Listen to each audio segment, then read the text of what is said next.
Akamwa akangu kakuyitabya ow'ebbanja sempole embuzi bwatyo azza mugongo bannanga amafumo gabuli yali agalwanyeeko ate era ne Sserwali lundi omusibe tayita jjimbo bassebo ne bannyabo mwebale okumpa ekyanyo ow'amali bukyawe ennoga nange bwe ntyo nsiimye nga nnandegejja mu Lusiinya.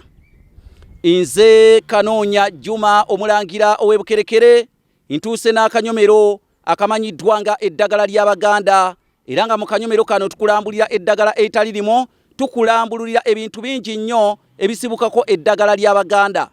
Bakadde bange akanyomero ka leero kakutuusiddwako omukulu ayitibwa Richard Kalulekamya okuva e Texas mu ggwanga erya Amerika. Mukadde wange ono yakutuusizzaako akanyomero ak'olunaku olwaleero. Olwaleero mu ddagala ly'Abaganda nkuleetedde omuddo guno oguyitibwa kanyeebwa. Guno gwe muddo oguyitibwa kanyeebwa. Omuddo guno gufaananira ddala ebinyeebwa naye gwo teguvaako binyeebwa biriibwa, y'ensonga lwaki baguyita kanyeebwa.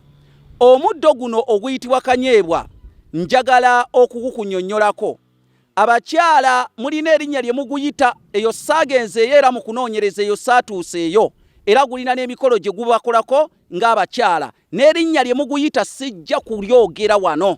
Mugende mbasenga abammwe abawemuzi babawemule bulungi. Nze ekyo si kyekyandeese, nze ndi muntu mukulu, nina abaana, nina bannazaala, kubanga nina n'abakyala tebasobola kumpulira nga njogera ebigambo ng'ebyo ebitategeerekeka. Naye omuddo guno guyitibwa kanyeebwa, kyengumanyiiko mu ddagala ly'Abaganda woba olina enkyakya naddala abantu ababeera mu byalo nga mulima nnyo, muguyenga ebigere byammwe oluva okulima ne muguyenga ne mubinaaba muddo ogwo ogubeera omuyenge okwegobako enkyakya, era enkyakya tezikkwata. N'olw'ensonga eyo gwe wenna ayagala okwegobako enkyakya, bajjajjaffe bayenganga kanyeebwa, olwo enkyakya ne zifuuka kaafuma ng'ensawo ey'ekiwero esigala mu mugga n'otosigaza kantu.